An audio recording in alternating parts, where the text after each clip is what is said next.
Julius Caesar kedua. Pasca itu. Iya. Pasca itu nggak ada. Jadi Pasca itu cuman menjadikan Katolik Roma itu memperkuat bahwa inilah kejadiannya seperti itu.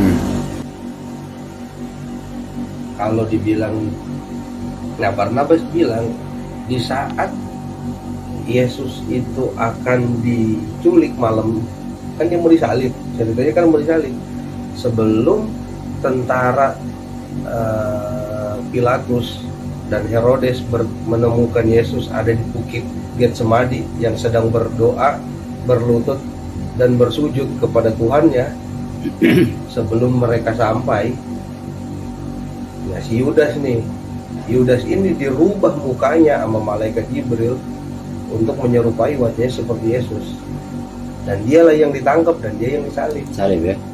Katanya orang bilang yang disalib, ya katanya Pak, lu pada nyembah orang yang diklaim dari zamannya Nabi Adam sampai zamannya Nabi Isa, itu si Yudas itulah Dajjal. Oh.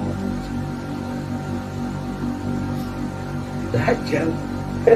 Dajjal itu udah ada dari zaman Nabi Adam.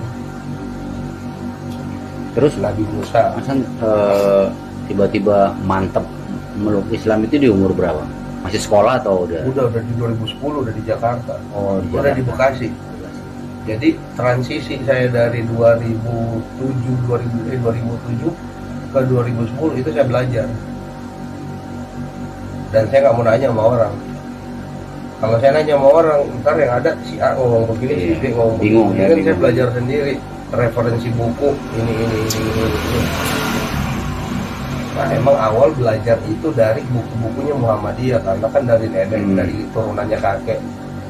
Ternyata Islam begini, nggak ada Islam yang ngajarin. Kalau di Kristen itu kan ada hukum darah dibalas darah.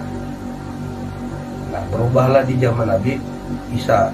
Di saat orang melemparmu atau menamparmu, kau berikan pipi kirimu.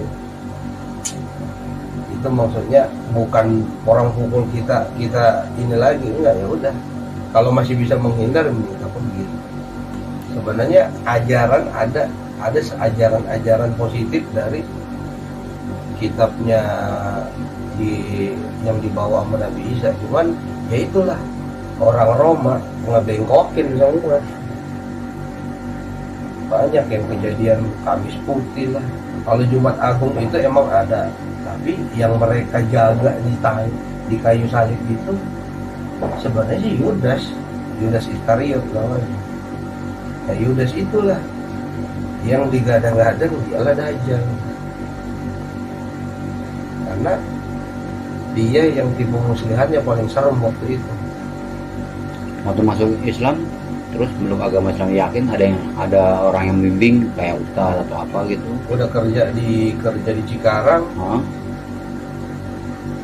di sebelah rumah. Jadi saya ngekos, yang punya kos-kosan ini pura sholat agamanya kuat. Setiap ngaji kan kedengeran ngaji, kayaknya adem.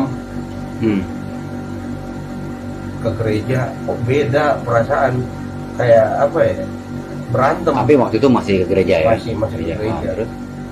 Kayak berantem di sini.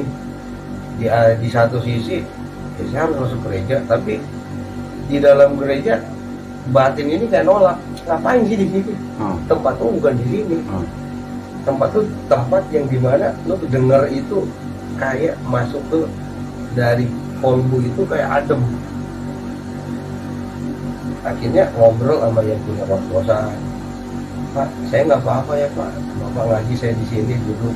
Itu nggak apa-apa Mas, saya seneng malahan ditemenin. Terus ngaji sambil dia ngaji. Akhirnya saya bilang, kira-kira kalau masuk Islam itu gimana ya?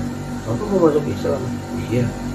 Ya udah gini, nanti minggu depan, asal Bapak udah yakin ya. Kalau Bapak udah yakin, saya bawa minggu depan itu pas Jumatan ikut sama saya ke masjid yang dekat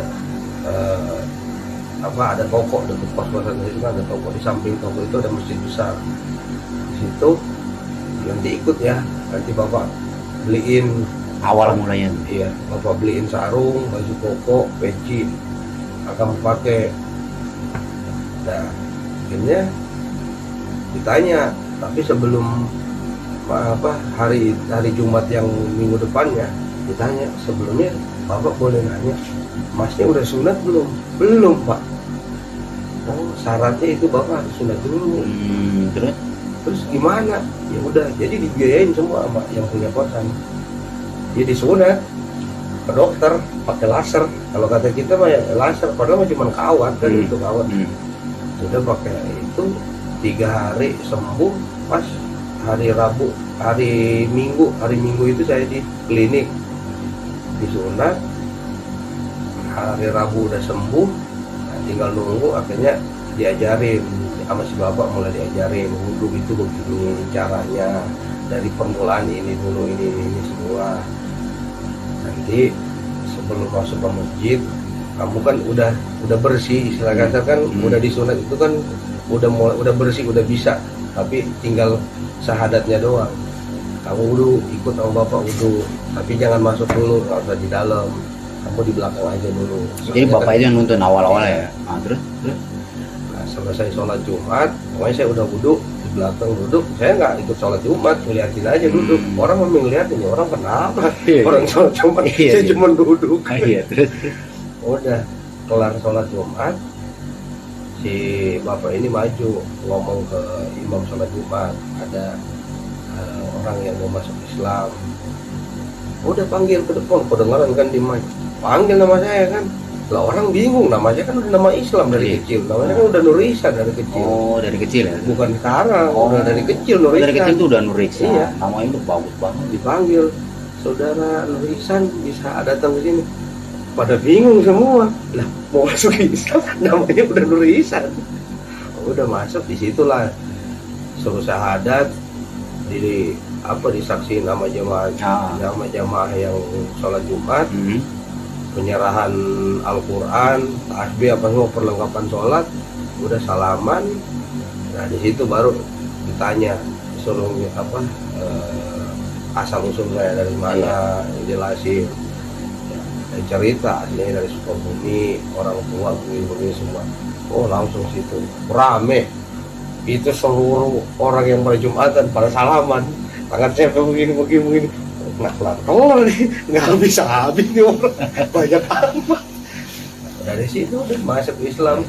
Tapi emang kalau ayah kandung Manado asli ya? Bapak Manado. Oh ibu Sukabumi. Yang Sukabumi. Oh ibu dari kecil itu emang Ihsan tuh maksudnya sama orang tua terserah lu lah, lo mau ke gereja kayak mau ke masjid nggak pernah dilarang. Oh nah, ibu yang bapak sama ibu itu nggak pernah larang, oh kamu harus Katolik, kamu enggak ya.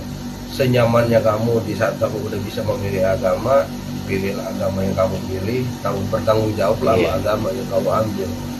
Jangan udah masuk nggak bertanggung jawab sama agama, ntar susahnya ntar di akhirat. Bapak aja meninggal Katolik, tapi sebelum meninggal syahadat. Oh Kan bapak Islam dulu waktu ke Sukabumi. Alhamdulillah ya. Bapak Islam waktu ke Sukabumi, balik lagi ke sono, digojlek sama kakak adiknya kan Kristen. Tiga romo di keluarganya bapak, pastor. Oh dia mau diceket di sono gitu.